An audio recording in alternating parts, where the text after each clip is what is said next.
দর্শক, জীবনের প্রথম দেখলাম ভারতের সাথে চোখে চোখ রেখে কথা বলতেছে বাংলাদেশ।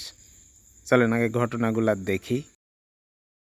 দিল্লিতে বসে শেখ হাসিনা বিবৃতি দিলে ভারত বাংলাদেশ সম্পর্কে নেতিবাচক প্রভাব পড়বে বলে ভারতীয় হাইকমিশনারকে হুঁশিয়ার করে দিলেন পররাষ্ট্র উপদেষ্টা মোহাম্মদ তৌহিদ হোসেন। এটা সম্পর্ক উন্নয়নে সহায়ক হবে না এই জিনিসটা, এটা আমি তাকে বলেছি এই সরকারের জন্য খুব মানে সুবিধাজনক হচ্ছে না, স্বস্তিকর হচ্ছে।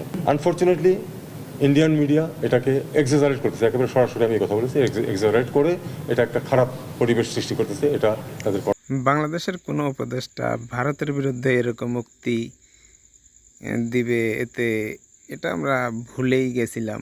কোনো দিন হবে বলেও মনে হচ্ছিল না। কারণ ভারতের কাছে বাংলাদেশের মানুষ বা আওয়ামী লীগের কাছে বাংলাদেশের মানুষ, আমরা কোনো দিন তাদের কাছে মানুষই ছিলাম না।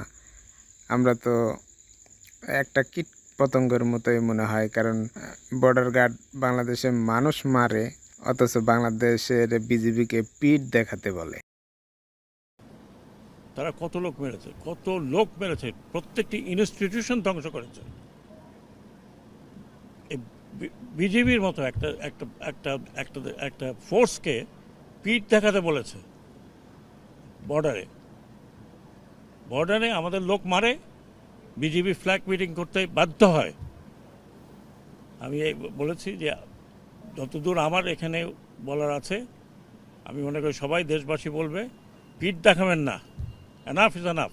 এইভাবে যদি বাংলাদেশের আইন শৃঙ্খলা বাহিনীকে প্রস্তুত রাখা যায়, তাহলে বর্ডারে যে মানুষগুলা হত্যা করা হয় তার বিচার করা যাবে এবং সেটার প্রতিরোধও করা যাবে। বাংলাদেশ যেভাবে ভারতের সাথে ডিবেট করে কথা বলতেছে, এইভাবে যদি আমরা এগিয়ে যেতে পারি, তাহলে হয়তোবা বাংলাদেশও ঘুরে দাঁড়াতে পারবে।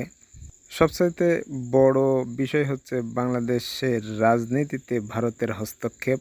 এটা বাংলাদেশের মানুষের কোনোদিনই কাম্য ছিল না। শেখ হাসিনা গত 15 বছর ধরে বাংলাদেশের মানুষকে যেভাবে অশান্তির মধ্যে রেখেছিল, সে পালিয়ে গিয়েও এখনও তার কার্যক্রম বন্ধ হয়নি। কিন্তু আমাদেরকে অতি সজাগ থাকতে হবে।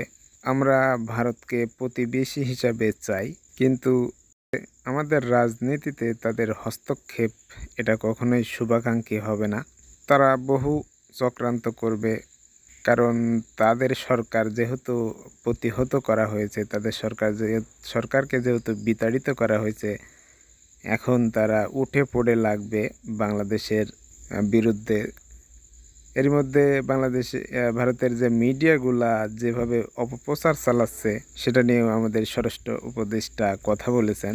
এরকম জায়গা থেকে যদি কথা বলা যায়, তাহলে সেগুলা বন্ধ করা যায়। তবে এখনও প্রশ্ন হচ্ছে যে কতদিন এইভাবে আমরা ভারতের সাথে ডিবেট করতে পারবো, সেটাই হচ্ছে বড় প্রশ্ন। কারণ ভারত হাসিনাকে জায়গা করে দিচ্ছে, সেখান থেকে সে বিভিন্ন রকম মন্তব্য তাদের নেতাকর্মীদেরকে দিচ্ছে, তারা সেই সমস্ত কর্মসূচি পালন করতেছে, বাংলাদেশের অভ্যন্তরে অশান্তি সৃষ্টি করতেছে। আর ভারতীয় মিডিয়াগুলোও তো একেবারে তার সহযোগী হয়ে উঠেছে। এই সমস্ত বিষয়গুলা আমাদের খুবই ধৈর্য আর সাবধানতার সাথে যদি প্রতিহত করা না যায়, তাহলে আরও একটা হাসিনার জন্ম হবে। ভারত অবশ্যই সেটা করতে চাইবে। এখন তারা আমাদের দেশের সরকারের সাথে সহানুভূতি দেখাবে। আরও কিছুদিন গেলে দেখবেন যে তারা হাসিনার বিরুদ্ধে কথা বলতেছে। এই সরকারের সাথে সম্পর্ক উন্নয়নের জন্য তারা অনেক কিছুই করতে চাইবে। তারা যাই কিছু করতে চাক, আমাদেরকে সজাগ দৃষ্টি রাখতে হবে, সতর্ক থাকতে হবে তাদের থেকে। কারণ তারা অনেক কর্মসূচি এখন আমাদের দেখাবে, হাতে নিবে, তারা করতে চাইবে। তার ভিতরেও তাদের থাকবে কালো মুখোশ। তো এই সমস্ত বিষয়গুলা এখন থাকবে, আরও সামনের দিনগুলোতে আরও আসবে। আশা করি সবাই সেটা জানতে পারবেন, কিভাবে ভারত সুই হয়ে বাংলাদেশে ঢুকে আর ফাল হয়ে বের হয়।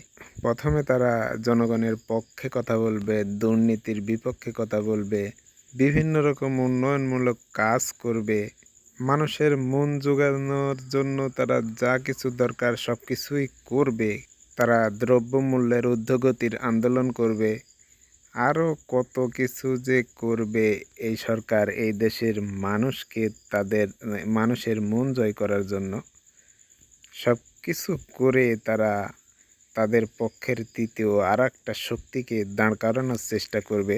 সেদিকে যদি বাংলাদেশের মানুষ লক্ষ্য রাখে, কারণ এখন তো আর আওয়ামী লীগকে দিয়ে হবে না। আওয়ামী লীগ অন্তত 30 বছরের মধ্যে আওয়ামী লীগ আর ক্ষমতায় আসবে না, এটা নিশ্চিত।